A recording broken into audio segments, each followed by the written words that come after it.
தீபாவளி பண்டிகையின் போது பட்டாசு வெடித்து தீக்காயம் ஏற்பட்டால் உடனடியாக சிகிச்சை அளிக்க தமிழ்நாடு முழுவதும் 1353 ஆம்புலன்ஸ் வாகனங்கள் தயார் நிலையில் வைக்கப்பட்டுள்ளன.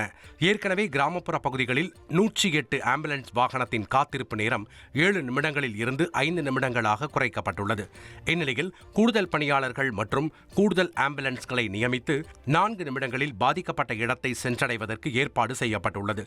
மேலும் தமிழ்நாடு முழுவதும் தேசிய நெடுஞ்சாலைகள், மாநில நெடுஞ்சாலைகள் என போக்குவரத்து நெரிசல் அதிகமுள்ள இடங்களில் ஞாயிறு முதல் 120 ஆம்புலன்ஸ் வாகனங்கள் தயார் நிலையில் நிறுத்தி வைக்கப்பட உள்ளன.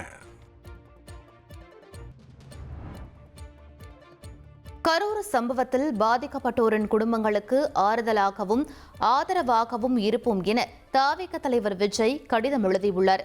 கரூரில் ஏற்பட்ட தாங்க முடியாத வேதனையான நிகழ்வில் நம் குடும்ப உறவுகளை இழந்து தவிப்பதாக கடிதத்தில் தெரிவித்துள்ளார். காணொலி அழைப்பில் சொன்னது போல நமது சந்திப்புக்காக சட்ட அனுமதி கோரி வருவதாக குறிப்பிட்டுள்ள விஜய், சட்ட அனுமதி கிடைத்ததும் நிச்சயமாக சந்திப்பேன் என தெரிவித்துள்ளார். கடந்த மாதம் 28ஆம் தேதி அறிவித்தபடி குடும்ப நல நிதியாக 20 லட்சம் ரூபாய் வங்கி வாயிலாக அனுப்பி வைத்துள்ளதாக தெரிவித்துள்ள விஜய், குடும்ப நல நிதியை உதவிகரமாக ஏற்குமாறு கேட்டுக் கொண்டுள்ளார். இறைவன் அருளுடன் இந்த கடினமான தருணத்தை கடந்து வருவோம் என்றும் தவிக தலைவர் விஜய் கூறியுள்ளார்.